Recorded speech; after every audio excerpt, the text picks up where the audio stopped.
See,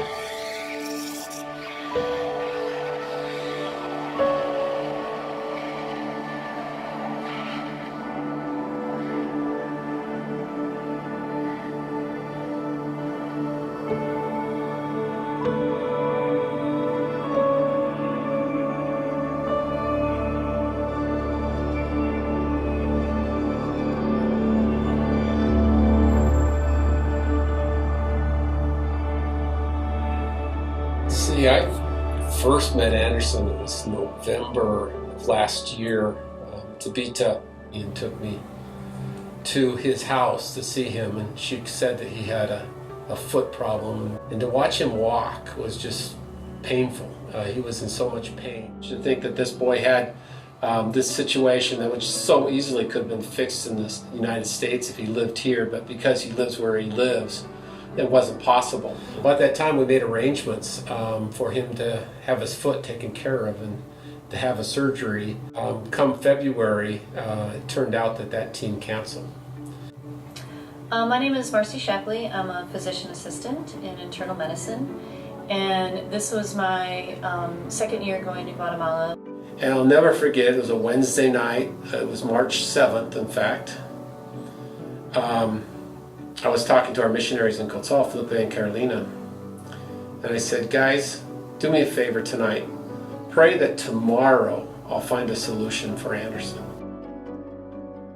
So the next morning I got up and I was at the front desk of the hotel La Merced, where we always stay, and I noticed a woman who came up to the front desk to turn in her room key. I had this overwhelming sense that this was somebody that I needed to talk to.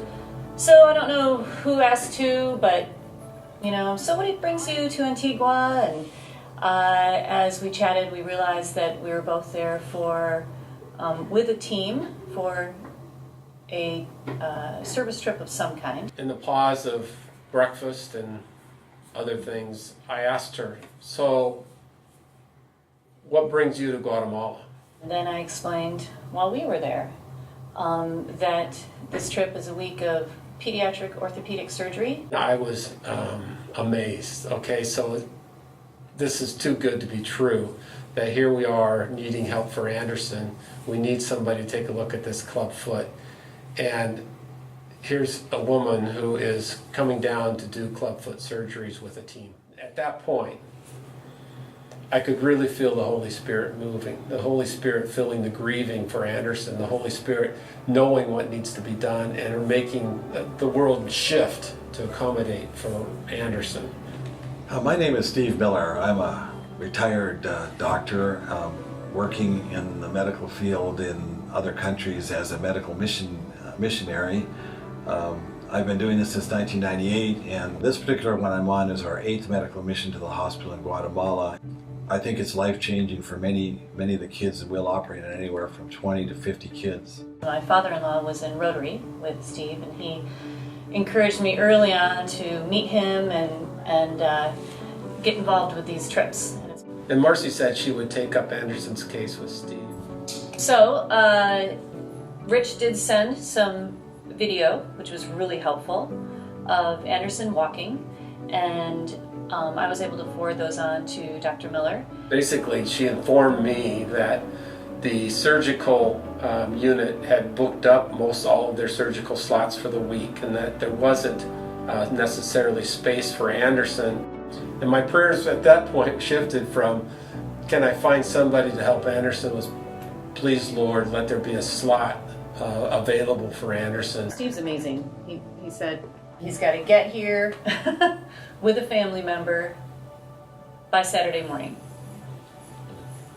and then we'll figure it out. And in this case, here was this poor little boy that couldn't walk normally. He walked way up on his toes, almost like he was spraining his ankle on every step.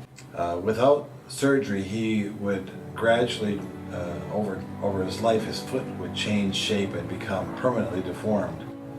In Anderson's case, his ankle was relatively stable, which was good, meaning his ligaments were strong.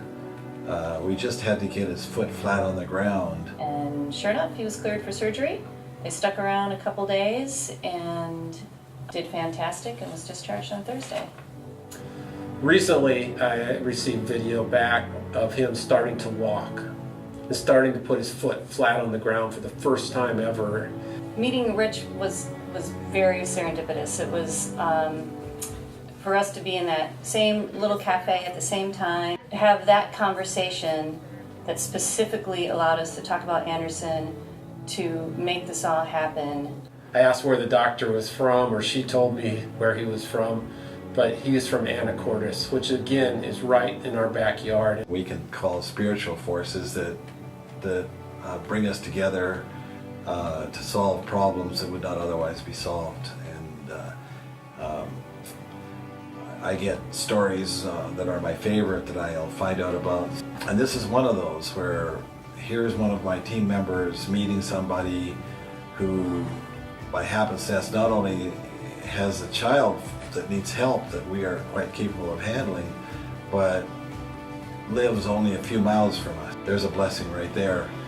I can't help but think how every person along the way played a part. Whether it was Tabitha taking us to his house that day, whether it was Marcy calling Dr. Miller and asking for help, Dr. Miller performing a surgery, people transporting him to the hospital, teachers helping in recovery.